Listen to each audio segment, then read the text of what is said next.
Ladies and gentlemen, it's a great pleasure for me to welcome all of you here in this nice venue. Before we start, quick disclaimer, as you can hear, my voice is not happy about this evening. She decided not to be part of it. But nevertheless, we will have a wonderful discussion with wonderful panelists that I am going to present you in a second. Before we start, I would like to introduce you to our topic, and the topic of this new panel format is the art of watch collecting in the digital age. As you know, like the digital age has changed a lot, also in the world of watchmaking, and therefore we are going to discuss this right now.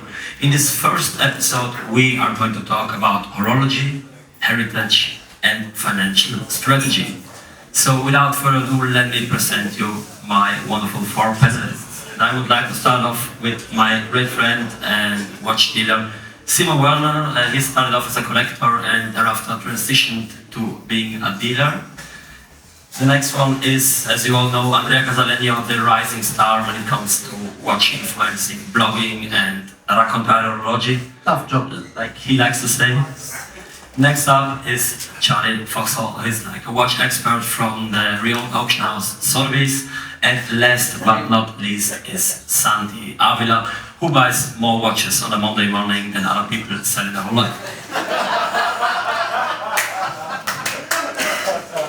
We are going to make it through a lot of questions with these four guys, and thereafter, if someone of you has like a question, we have another mic, so you can also like ask our questions to the panelists. I just wanted to say one word and thank everyone on the stage for, well, seeing on the stage and being part of this amazing journey. And, well, Raf, even without a voice. Well, come on. I tried hard, and he supplied me with medicine, with everything else. And, that didn't sound very good. I'm convinced that we'll make it through this. So, yeah, I'd say we should start right now. And Simon Werner, you are the first person that I would like to ask. So, as I've mentioned, you came a long way from a dealer. Like, okay, we both started like 5 years ago with watches. And I can say that you are by now the biggest dealer when it comes to vintage Cartier in the whole German-speaking area in Germany. I would like to ask you, how did you, that you told me that it's true, so I can confirm it's true, it's actually true. And actually, I'm gonna say that he did not want to sell Cartier, I made it, so that's, we should also like mention it. But yeah, my question to you, how did you transition from being a collector to actually become a dealer? Well, yes, it works. So, well, I guess many of the people in here know that with like collecting watches, dealing watches, or at least buying and selling watches always is like a firm thing, and it has to come with it. So for me, it was a vehicle to just translate my collection into like higher spheres by going, you know, all in with the lifestyle of a dealer and being able to handle, I mean, more watches than I would have ever been able before. And as you already mentioned, I was very, you know, lucky to be able to find the niche within like neo-vintage Cartier watches, especially in the price segment I'm in. So the transition went quite smoothly, and it wasn't planned at all. It was just a situation which happened thanks to you too, because some people around me, some collectors around me just introduced me to it, and I wanted to be able to buy and just see as many watches as possible. I mean, that's the reason why we are all here in Geneva, to see more watches. And, you know, buying and selling them just was a vehicle to see more watches for me. I forgot a little thing that we should actually do. We should make a wrist check. So, Simon, could you please start? What are you wearing on your wrists? I'm talking wrists because you're having on watches. Yeah, I'm double wristing today, and staying on the topic, I'm wearing a Cartier Santos or Massif, so the yellow gold version, as the Deux Gold variant, so the inverted white with yellow gold.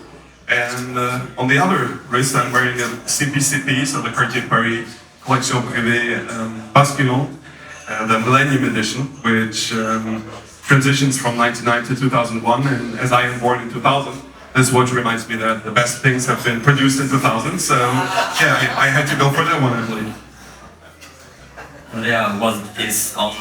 He's also wearing two watches. So what are you wearing? It's a tough job, so we must wear to watch it, otherwise the fun is out. So it's pretty interesting, and I tend to speak too much, so I will try to cut myself. Well, on my left and so official wrist, I'm wearing a Grimm-esque, we can say. The guys, I look at the guys because they know better than I do. Let's say inspired by Andrew Grima, Omega Deville, and silver, which was provided by Isbert this morning. So Geneva has some cool things, nothing related to the city, but again, I'm joking. On my right wrist, I'm wearing a pretty special watch. It's a Universal Genève, designed by Roberto Camerino, who was a fashion designer from Italy, which was very famous in the 70s. And the piece is science. She also worked for Cartier, so it's, well, I enjoy it. And I think that could be everything we have to say. So. Tonight I'm wearing a Ref 666 IWC engineer from the early 60s. Actually, I put it on this morning because it's the first watch I ever bought at auction. And I like very simple Bauhaus kind of utilitarian watches, and this kind of ticked all of those boxes. And had a nice gauge red bracelet to boot, so yeah. Well, I'm wearing a somewhat special watch, which a lot of people might recognize. It's a project run by the Musée International de l'Horologerie in La Chaux-de-Fonds. And every 3 to 5 years they come up with a watch that they build with the components of the local artisans. So on this watch, the dial is made by Jacques Dreux, the lugs are designed by the Belgian Heritage. And there's a lot of very few details that go into this watch, and they produce 250 of them every 5 years, and then they're gone and have to wait for another 5 years. The particular model is called the Gaia. You can look it up and stay ready to buy them when they come back out in a couple of years. Thank you very much. As I'm going to complete this circle, I'm wearing a Cartier Tempoise Pilon, as you can see. As Simon, unfortunately not the gold version, for me it's the stainless steel, but it's cool. And as this is my first watch-related podium discussion or panel, I also brought my Lucky Charm, a 1930s jump over pocket watch. So yeah, I'm going to put this here. And without further ado, we will continue with the question. Okay, so we talked about you as a dealer. You have something that not every dealer has, and I'm talking about a YouTube channel. You introduced it some months ago, and you are releasing videos on every Saturday, without exception. The videos are exceptionally good, I have to say. I wanted to ask, what made you come up with YouTube channel? What was the motivation in the first place? So, as the topic of the evening is watch collecting in the digital age and in the globalized age, I think that being able to transport your passion, which is all it is about, onto digital platforms is the most important thing overall, because how should people know that you are not one of those people who are just into it to make big bucks and stuff, which I certainly not do, but how should you tell people that you're really into it, and how should you show them your passion and also your mediocre knowledge? So I thought that there would be only one chance to really transport it without writing it down, because let's be honest, we have so many Instagram posts and stuff. Who's reading the captions? I mean, there's some which are really worth reading, but most of us, I guess, don't do that. So having created the YouTube channel, which did come with costs and very hard work, was my tool to be able to transport passion and information, especially as the market I am, which is fairly priced neo-vintage Cartier. There's very few information. I mean, you know about that very well. And being able to show that and show that personally by showing my face and really talking about it myself was really important to me. On the other hand, I think it is really important to say that it is way nicer to me personally, and I mean, this discussion here is proving that for me, to be able to interact with the people, which social media and YouTube also is all about. So to being able to talk to the people and meet them in person after you're connected on social media was a vehicle for me to show my passion and give on information. So as I said, as I said, you come up with videos every Saturday. How do you find the ideas? Well, It's a very good question. I have no idea, literally. We always do like brainstorming, and I feel that there's, especially as to some of you, which are, I guess, mainly like not German speaking, and doing only German videos, so there was no vintage watch channel in the German language. So for myself, when I started collecting and dealing, there was a big lack of information there, and I felt that it is really tough to get that in the German language, which for many is like obligatory to understand the videos. So what I did was start the first German-speaking vintage watch channel. So to be quite honest, many ideas are very logical because they haven't been done yet in German. So it's a matter of brainstorming, of finding ideas within my niche for sure, and also like taking content which already exists, which is interesting to know for especially young German collectors, and transferring that with your own twists and ideas into German-speaking vintage watch channels. Thank you.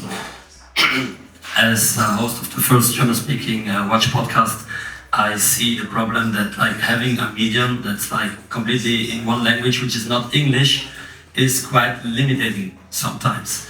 Do you see any limitations when making your content only in German? Is there any like future where you plan on starting also making English videos? Because like there's not a lot of content, especially when it comes to vintage Cartier in the video format on YouTube.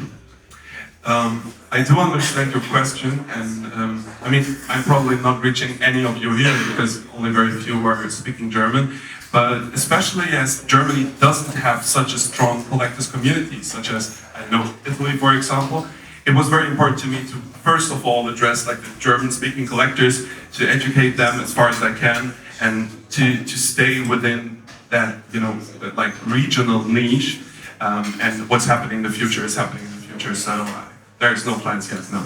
So would you say that social media is a catalyst for your sales? Well, definitely. I mean, nowadays, social media as a tool in the digitalization process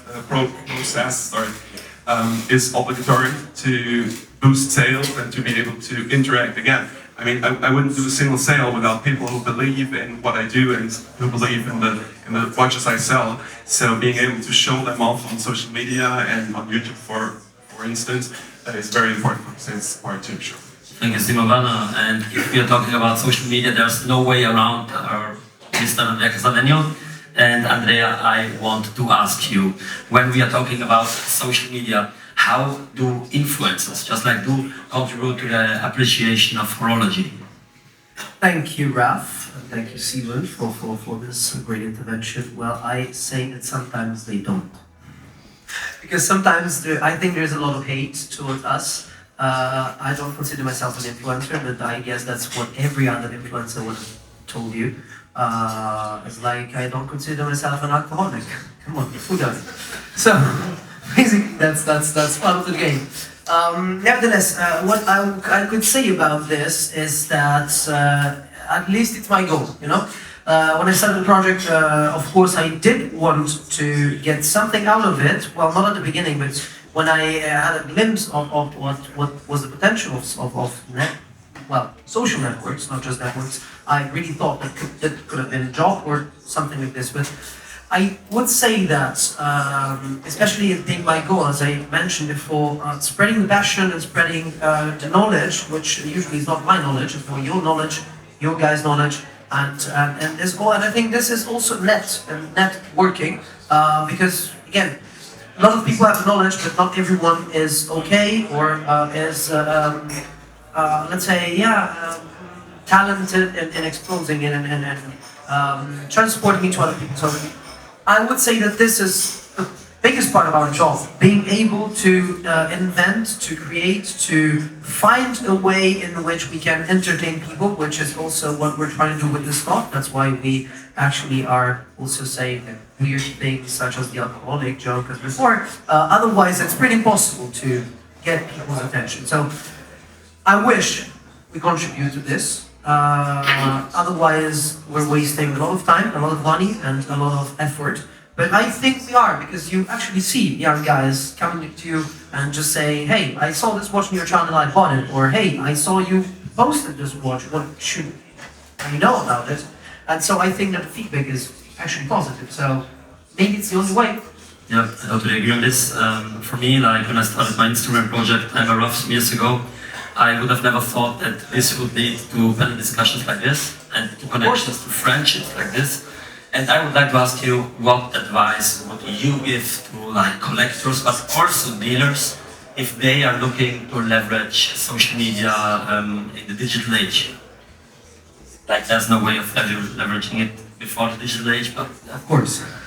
So it's very complicated to give advice on social media because I think there are tons of ways in which you can approach how you do this. We have a lot of people doing social media here in the room, also here, so it's beautiful. And I would say that the first thing is just what I said. So you're not just be yourself, you can be a character if you like to, if you can stand it, but be someone special somehow, someone who's different. I'm lucky I'm fat and short, so that makes half of it already, and I'm Italian, so I do a lot of weird stuff. But again, yeah, find your niche, find who you are, and find a character which maybe you were not, and be recognizable. And if you're a dealer, be, the word is not respected, but it's reliable. And known somehow. If you're a collector, well, you should already be represented by your collection. So if you are actually a collector and not just a guy who's identity, like me, then you could be represented well. That's my piece of advice if I was to give. yeah, actually, you have like a great collection. Way to put it We're otherwise. making too much of ours. Yeah. And okay, if you're, let's say, considering all these points that you've mentioned, what are the benefits you get in return? Like if you're really going to it, like the leveraging with social media, what benefits are you getting in return? And on the other hand, what are the challenges? Because I think it's not only benefits, there may be also some downsides. Could you share your personal experience with this? Well, of course. There are a ton for both of them because downsides are really everywhere, to be completely honest. Because you really, maybe you post a watch you really believe in or you really like, and no one gives a fuck. Really, no one gives a fuck. And that's annoying, to be honest. It's really annoying because you believe in that. So, biggest challenge is to be ignored. Biggest is not to be ignored, in my opinion. Biggest challenge is not to be not ignored just because you do something silly or loud, because you can actually not get ignored by doing this. We have a lot of examples. But again, what you get in return is what you can get in return by yourself, like what you see you can get in return. I think it's one of vision. I never thought about community, but again, I think this really represents it. And this is not social media. This is real people. This is people coming to events. And so this is something you can get in return for social media, but you just have to look at it. And I think that all this is about what you see in social media. You can get whatever you like. You can also get a girlfriend. I did. So that was also a nice thing. Not really useful, but again, Yeah, I mean, that's actually a nice thing. I don't think that this happens to a lot of guys, also girls. Yeah. And they are, Especially when talking watches the whole day. that's the thing, yeah. You gotta find someone who really accepts this, but yeah. Yeah. Okay, and whenever someone asks you what you're doing for a living, you always give the same response. You always say, racconto horology, which means I am basically storytelling watches. Could you please explain the role of storytelling watches in the digital age of horology, of watch collecting? If you just look at what the brands are doing, if you just look at what the auction houses are doing, and if you just look at what we are doing, you, me, Raf, Santi, you already mentioned, okay? We all focus on storytelling because no one needs a watch. Really, no one does. No one must tell the time with a watch. No one needs an expensive watch, and that's it. That's it. We just like this, but we also like a watch because someone else likes it, and because we find that other person funny, or we just like to hang out with this person. It happens with the High Style crew here. we never thought about Piaget before, but then now everyone is obsessed. So, you know, that's part of the game. And storytelling could be whatever, but it's the most important thing. I'm very, very sorry you didn't say I provide medicine to you for a living, because that's my plan. He's taking care of me just like my grandfather. Apart from that, sorry guys, I love to do this. I love this kind of thing, and my ego is really inflating. So I have to go to the next question. Thanks. That's a very, very good answer to my question. I think we all gathered here for one special event, which is this one obviously, but there are also some other events which are the auctions that are happening on this weekend. Very much smaller, right? Nothing compared to this event here. But yeah, we have the great pleasure of having our watch expert right over us, and it's Charlie from Sotheby. Charlie, I'm very happy to welcome you. No? Okay, I'm very happy to welcome you here. Charlie, could you please explain us how does an auction actually work? Like, what are the mechanics behind a watch auction? Like, no pun intended. But could you please get us some sort of introduction on how an auction works? Yes, I mean, from my perspective, my job is very cyclic. We go through cycles whereby we're out on the road looking for watches, meeting clients to consign. We then consign those watches, try to do adequate research and cataloguing, photography, etc. to prepare for the sale, put it into a catalogue, and from there, obviously, we have the sale, and immediately before that, we're reaching out often to, in many instances, the same people to try and sell the watches that we've taken in, and then come the sale, we hope they achieve the best prices they can.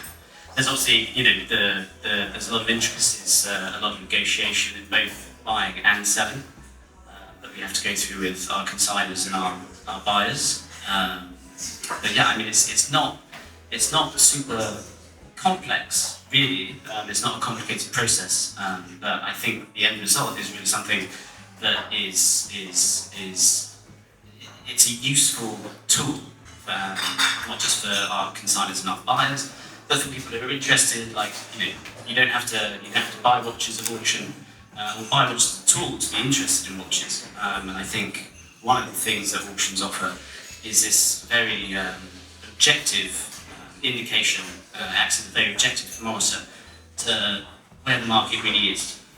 You know, part of our job is to, a lot of our job, sorry, is to get the watches at what we consider to be the right price. But after that, we can't really do anything, and the market decides. You know, our estimates are simply estimates, and there's strategy that goes into that. We're not saying that these watches are worth exactly what we're saying in the catalogue, but it's a guide essentially. And after that, like I say, the market then decides exactly what price that watch is worth. And for enthusiasts and anybody in the industry, I think that's as a figure, it's one of the best ways to get to that figure, and one of the more useful figures that I use on a daily basis, and I'm sure everybody does. Mm-hmm. Okay, thank you. And I'm sure that there are some people who never bought at auction. Could you please also shine some light on the process, how it works from the bidder's side? Like, if I want to buy a watch at this at auction, how does this work? What do I have to do? And what's the process behind it? So I think auction houses sometimes get a bad rep. They seem far more exclusive than they actually are. I mean, one of the most frequent questions I'm asked is, should I put on a tie to attend an auction? And the answer to that is absolutely not. You can come in a t-shirt and trainers. It really doesn't matter.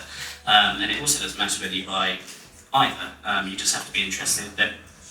One of the most important things about auction houses, I think, is that they're very public. And when I say public, I mean that in multiple facets. For a bidder, I mean, really what you have to do is give us your details. You register for a panel or for a telephone, or you can bid online.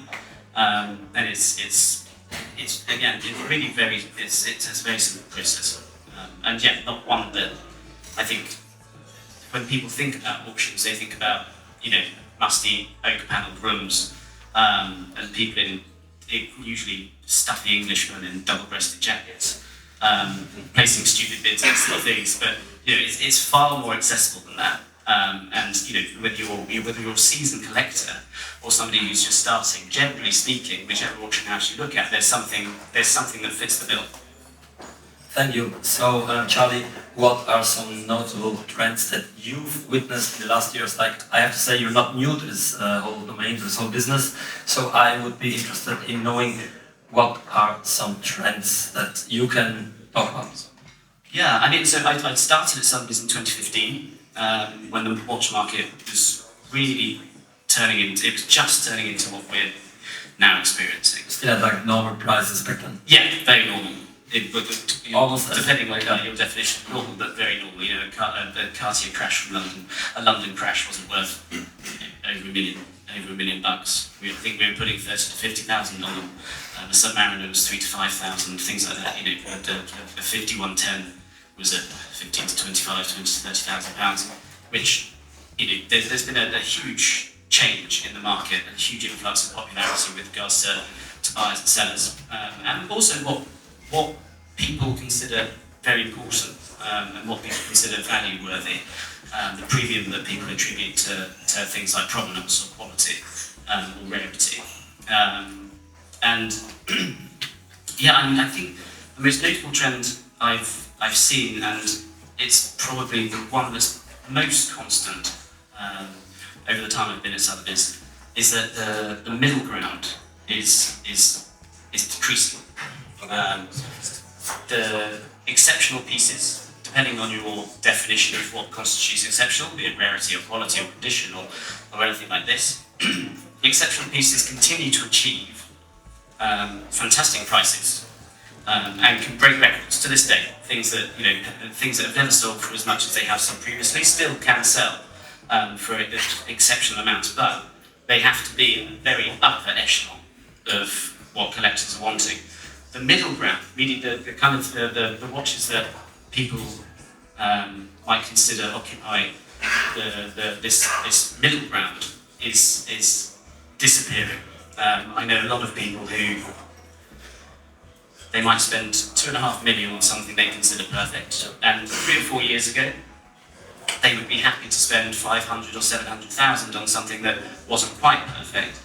Now they would rather spend no money at all unless they're spending the big bucks on something they really, really like. And I think, you know, this is something that's this is kind of the result of COVID. It's kind of the result of the crypto boom, I suppose. People's tastes are sophisticating, and yeah, I mean, people are just increasingly interested in quality, and the average pieces just aren't performing. If I may, I just have a question regarding the two of you, which just came to my mind, which is, you just had the commercial side of the auction business totally covered, but the question I was thinking to myself is, you have storytelling here, you have a commercial side of auction business here, where can those meld together? Because we have like a perfect example here for how someone is able to storytell a watch, and you are the perfect example of how is somebody able to sell a watch, you know. So where do you see, especially as the digitalization process, you know, comes on and on, how is there a chance for your auction house and an influencer like him to meld together passion, storytelling, and the, you know, business side, which is interesting to me personally? I mean, you know, a lot of what we do in auction houses, it entirely revolves around storytelling. I mean, you know, if you look at the categories that exist outside of watches, you know, our notable sales in furniture or jewellery, the categories where we see the highest premium being achieved on the pieces that we sell have exceptional provenance. And provenance is essentially a policy way of saying story, but a story that people enjoy. And so, you know, it's essential that we do that. And I don't think it's not a new concept for auction houses to do storytelling. I think what's changed is that the way in which we do it has become more readily available. And I think the channels that we can use now, as you're testament to, gives us exposure to infinitely more people, infinitely faster than we used to get it. So I mean, I think stories have always been a core of our business. It's just that we're able now to tell them in a different way, reach different audiences, reach bigger audiences, and try and leverage that. I think the distinction I would make is that obviously when it comes to the commercial side, when it comes to us pricing things, it's not for us to guide people as to what we think the premium should be on something with exceptional provenance. That's for the market to decide. I mean, it's a very subjective topic, what people consider important and what people don't. So we always try and add a little bit if we think that something has exceptional provenance, but ultimately the market is there to decide that, and we hope that they do, and telling the story as best we can in the most interesting way, using the channels, all of the channels available to us, is super, super important. Thank you. Charlie, you are speaking digital age, and you already mentioned new channels, a new channel and a new, let's say, format that we are using or that the auction houses are using are online auctions. Let's say for the first time in history, since these online auctions came up, people all over the world had the chance to buy watches that are thousands of kilometers away via auction live, and they can be on these beautiful pieces that they cannot buy anywhere else for certain pieces. I would like to ask you, how has this whole thing around online auctions changed the dynamics? Is there something notable that you say, okay, we have a lot of bidders that are coming in addition to those who are in the room? And what did you personally notice? I'd say that the online auctions are not here for that long, but while you told some stories, how was it 30 years ago, and what is the main, let's say, advantage of this online auction? I think auctions have very proven longevity. I mean, for the Sotheby's at least, we started in 1744, and we're still going, and it's going quite well. There's an elasticity to auctions, and we've seen a flexibility in the way that we approach our clients, how clients can interact with us. And before online happened, we introduced absentee bids, and after absentee bids came the ability to bid on the telephone. And now after the telephone, people can bid online, and I mean, it does reach new people, but I think essentially it just makes it more accessible, ultimately. It's also, for the online at least, it's a bit of a double-edged sword, in all honesty, because with a telephone and with an absentee bid in the book, not so much a paddle in the room, but with the two kind of media advancements with regards to book bidding, advanced bidding, and telephone, we are in control, and we know exactly what that client wants to bid on, which as an auction house is really useful information, because it means that we sleep slightly easier the night before the sale.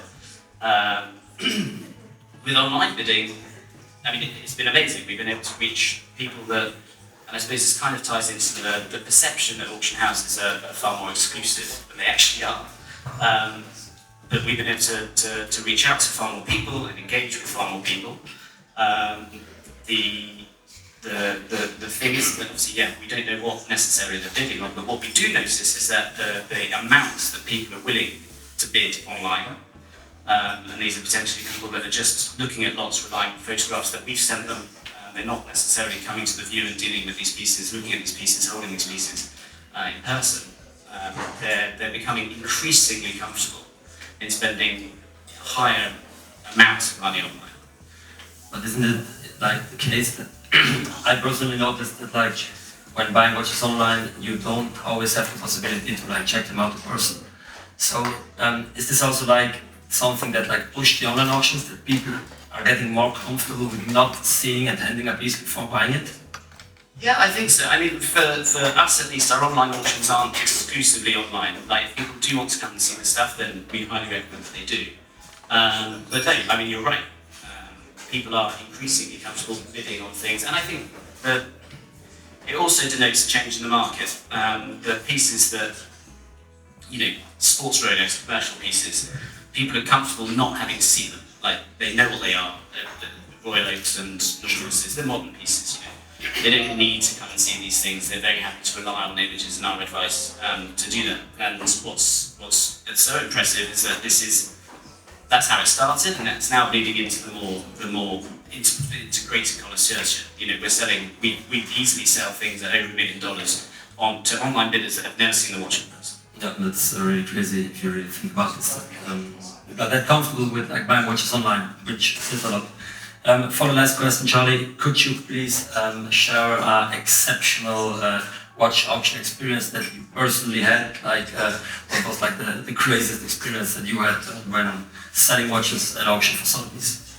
I suppose the one that springs to mind, which I've seen from beginning to conclusion, would probably be in 2018.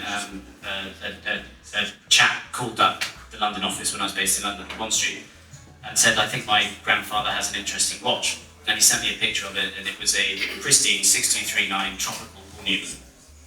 And it had a box and all the paperwork. And I mean, this is where the storytelling comes in. It's what, you know, the stories make it fun for us as well. You know, it's easy and it's fine to make a lot of money on things that objectively aren't that interesting. But you know, the story as to how these people came about these things, why these people treasure these things to such an extent, and the fact that that coincides with the market being very strong at the time they decide to sell. Like all of those things, it's quite powerful.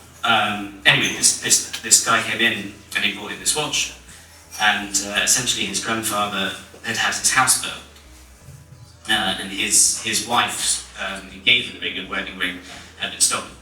So they went out to buy her a new engagement ring and wedding ring, and while they were doing that, she decided that she wanted to buy him a watch, and so they went into a store.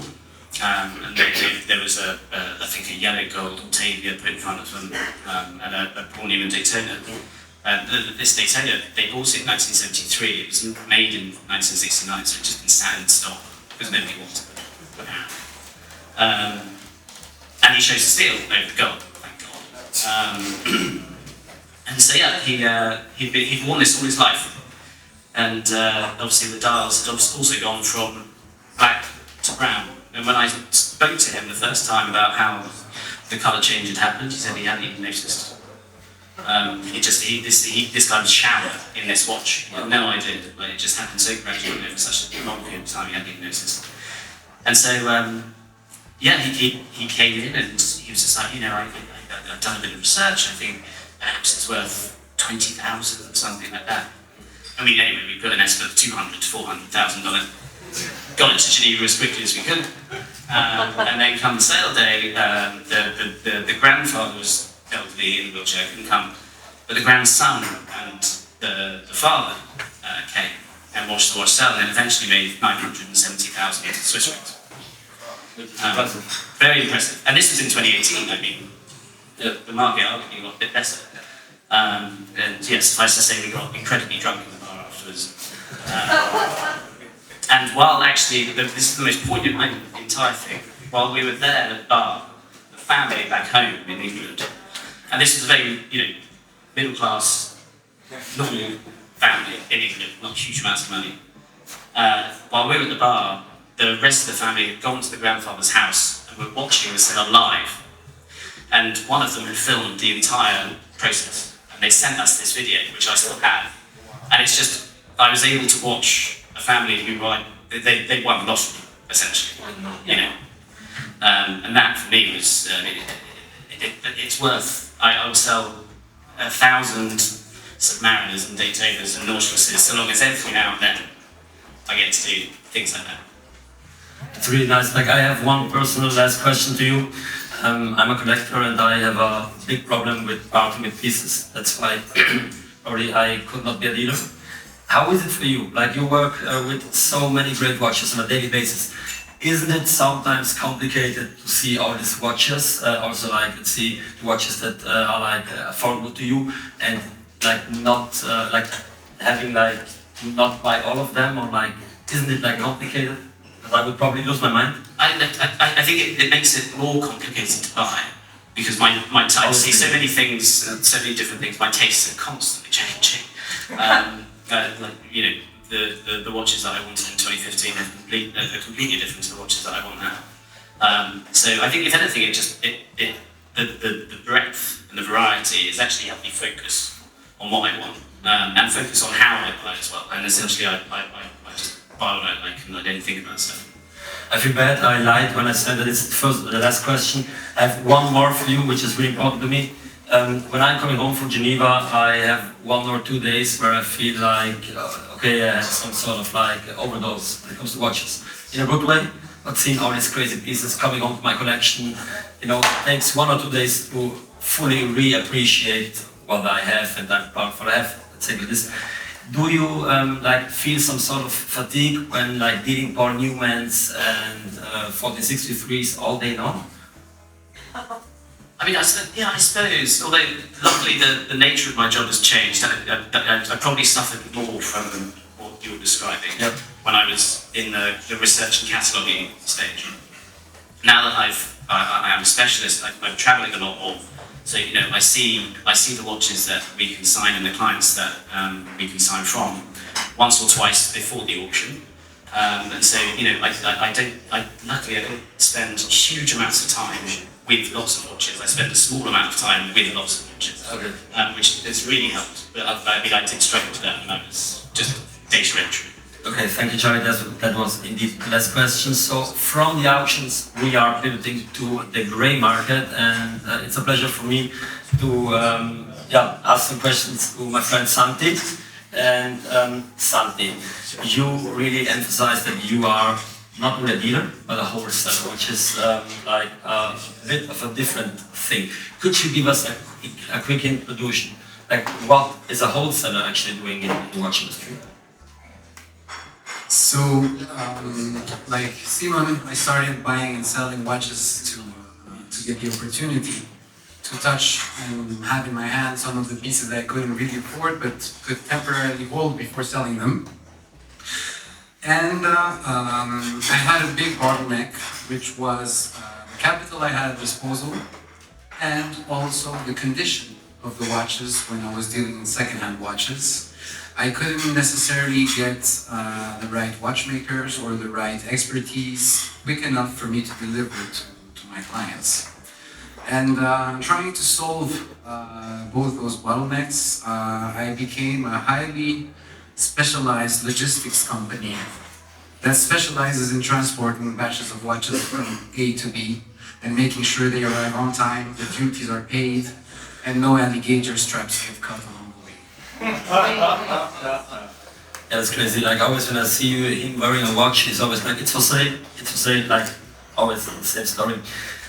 Santi, what advice would you give to someone who would like to engage with the grey market regarding potential investment value on watches? It's a bit of a loaded question. I'm gonna divide it in two. First, I'll address the grey market. And this has been said many times before, and if you would like to purchase a watch, you can always find better prices or immediate availability in the grey market and not having to go 3 Saturdays in a row to the AP store and pretending you like your salespeople and engaging in fake conversation with them. But what I would suggest for people who want to venture into the grey market to purchase is that you should spend some time discussing with the person you're actually buying from, and buy from the person, not buy the object. So if after a certain number of discussions you've had with the person and they cannot convince you that you will get your merchandise delivered at your doorstep like you asked, or to your girlfriend or mistress or whatever, that it is actually done in a very competent way. And I think almost anyone who is about to spend 5, 10K, whatever currency on an object, should be sharp enough to smell bullshit. And regarding the investment part, I would like to very clearly state that no one should ever invest in watches. Because when I first started, I couldn't have enough Frank Muellers with diamonds to sell to people because it was a very, very, very big hype back in the day. So when did you start? Like you have to point this out. Mid 2010. And I could not get enough Frank Muellers out of the factory. And nowadays I can't sell a single Frank Mueller if I don't give a minus 55% discount. That's how time changes. So, as much as the people who were super happy to buy those watches back in the 2000s, when they want to sell them now, they're going to take a big haircut.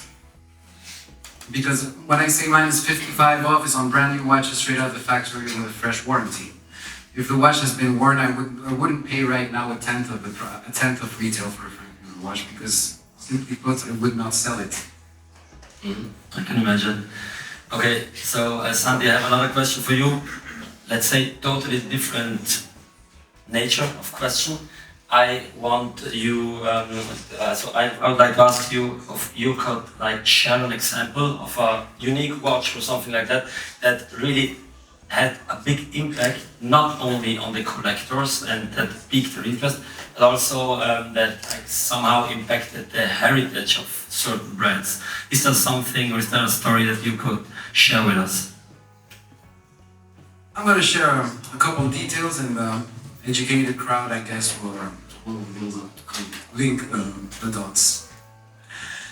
4 years ago, 5 years ago, something like, not entirely precise, I was offered a very interesting red Speedmaster dial with some green looms on it.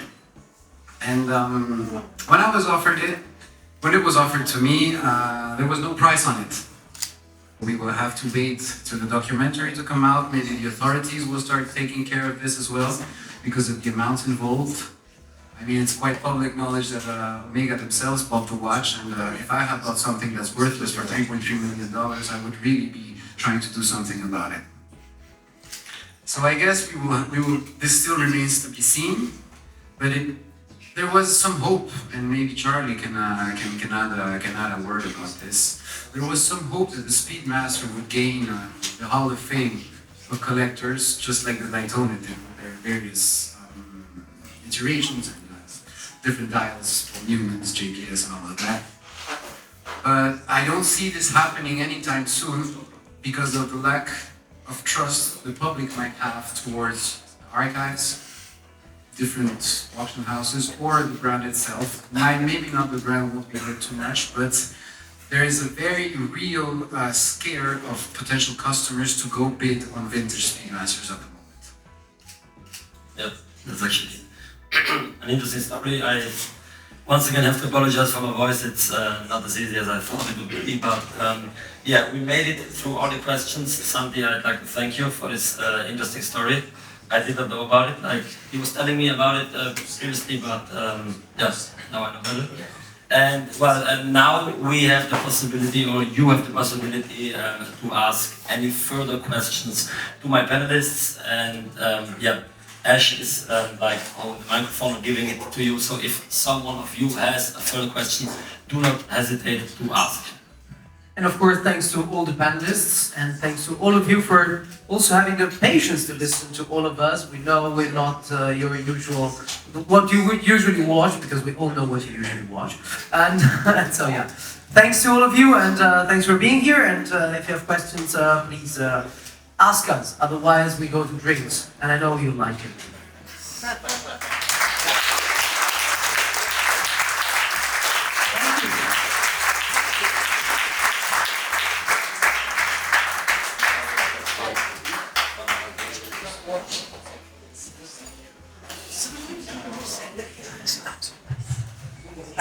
Yeah, so for example, I collect few watches every now and then. My question is with vintage watches, where do you draw the line between storytelling and hyping a watch? Like, where do you draw it like, okay, this is sustainable value, or like, this is like, yeah, the fashion of the season? I will start and I ask Mike. I would say you draw the line in two things. First thing is if you did put the money on some watches of what you're talking about, which of course is part of the game. On the other hand, when the market gets fed up, honestly, because I've witnessed it with soft watches, with Dali watches. You all know I really made your head like this with these watches, and I'm proud of it. But again, they used to sell for 3K. Now I hope they will sell again for 3K, but they're more of a 2K-ish, you know. And so it's just the market digesting and really making everything how it should be. And so sometimes the hype is not that bad also, because it brings more value to the rest of it. It doesn't really last. So momentary hype is not that bad. But I don't think hype could last forever. We've seen with everything. Even when you like a girl when you're like 14, you're like, oh, she's the best in the world, and then you marry another girl, I mean, things change. So I think, first of all, what you got to see is that, and I mean, we have some dealers here, who's profiting of it? Like, let's be honest, if the sources who put out the watches mainly are making big bucks on them, you can pretty much know that there is at least a chance of those people maybe liking the watch, but mainly seeing like the profitable part of it. And on the other hand, I think that even if a watch gets into an hype, it somehow still shows the world a watch which wasn't hyped before. So there always is like a high curve, and watch gets super hyped and super expensive, and totally out of any reasonable perspective.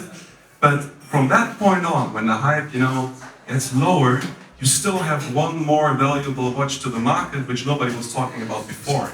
And that's really important to me, because who would have talked about, I mean, the Royal Oak is a bad example because everybody talked about it since '72, but there's so many watches that go with a soft watch, which nobody was talking about. And maybe it's not selling at record prices anymore, but still there's one more valuable watch many people like in the market, which would have never been, seen before without him and other trusted sources, showing that watch to the internet and somehow causing a hype for sure.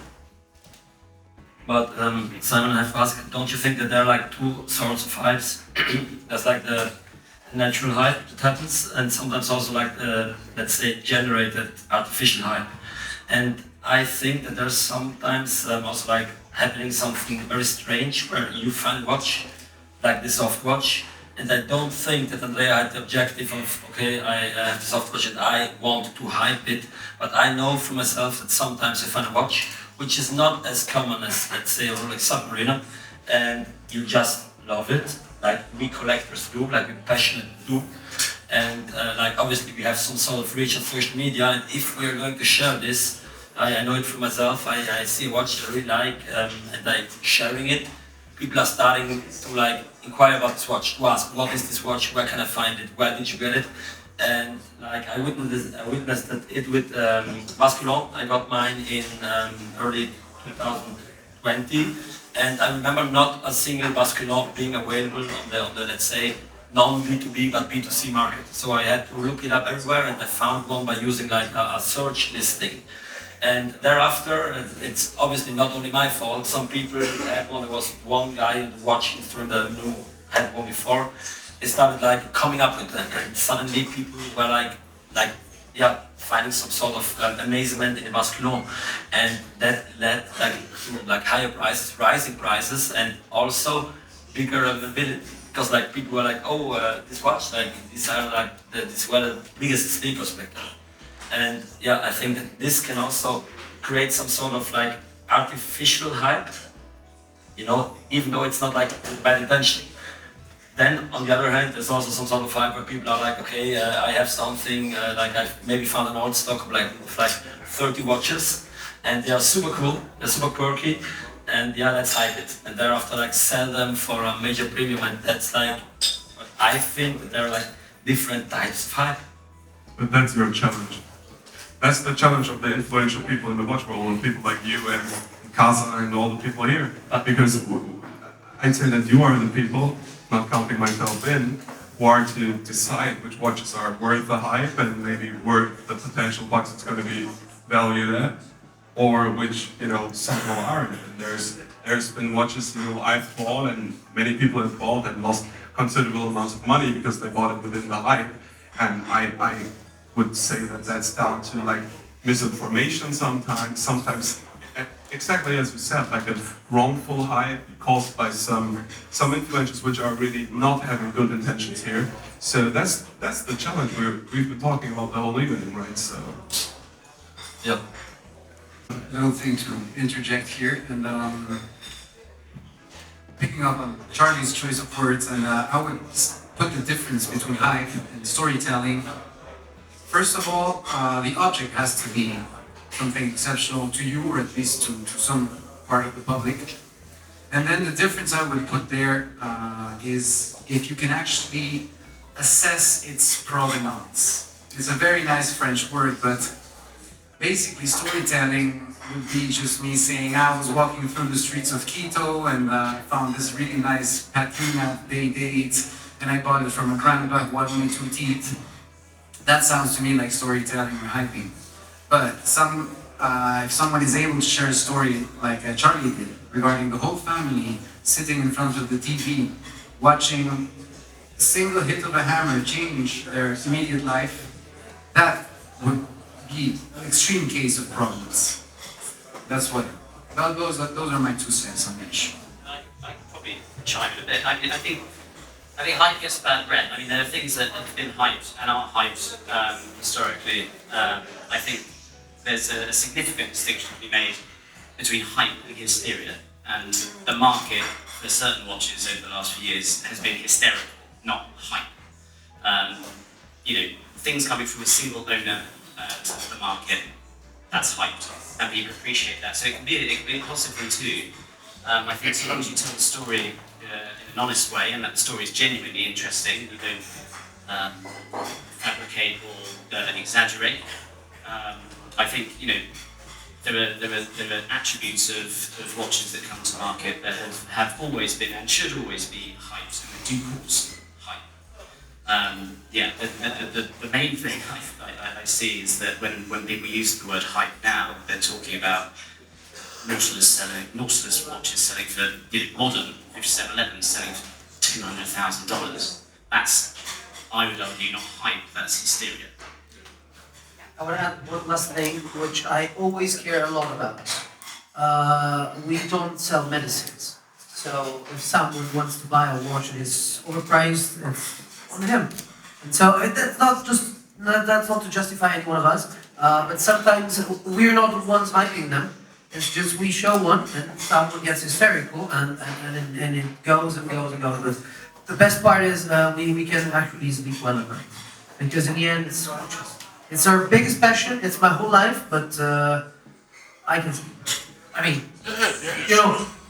Maybe the last thing, like the hand is still always open for everyone. Like obviously you can buy from Avila when you want to, like as you said, sleep comfortably at night, mostly. But then again, you can also go on your own hand and look up the watches, do your research, buy them for lower prices. Not always, but sometimes if you're lucky. Look at you. Look at you, yeah. But I can only say that the hunt is, for me personally, the biggest part of the fun, the whole watch game. I prefer to hunt them down by myself, hunt recollect, be back names. Any other question? Oh, sorry. Sorry. You have one? Ah, how dare you?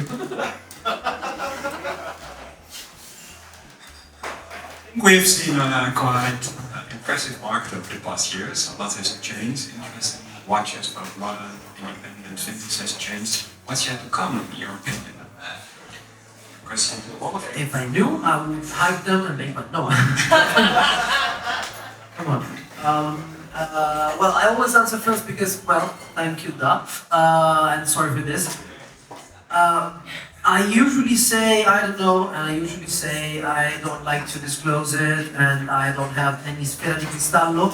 Anyhow, I share a hope more than a provision or whatever. I hope that pieces like the Oventi, small watches, sexy watches in the end. We're seeing it with Piaget again. Shout out to Piaget for the fourth time. We're seeing it with many pieces. Small sizes are getting back. Both with big brands, both with us buying them. I hope this and creativity, because we really look at a lot of us, by the way, we don't need a watch, so we need to have fun with it. So whether it's true knowledge and its iterations and its appreciation of it, and I think this goes on its own lane. On the other hand, I would say creativity as the cycle must go on again. That's my 2 cents. I'm gonna add something to it. I think that over the stereos he put it, which is extremely right, and I didn't have the word in mind before, but it's way more accurate than I actually is. Yeah, perfect. I think that real value is coming back because people were taking prices so far of the actual value of a watch that it totally, there was such a big misconception about watches being expensive but not good and good but not expensive.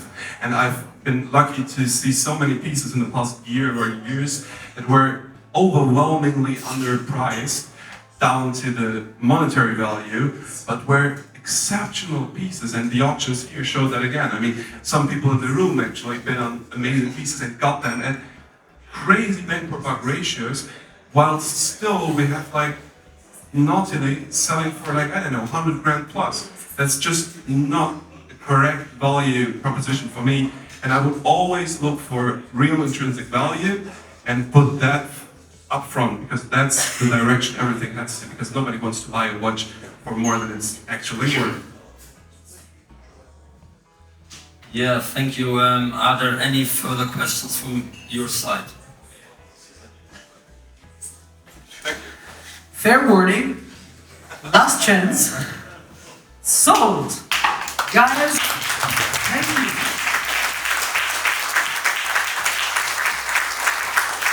Thank you so much. It was a pleasure to have everyone with you. Please get drunk. Please don't waste too much of the gallery, and enjoy the rest of the night. Enjoy drinks, food, and well, have fun.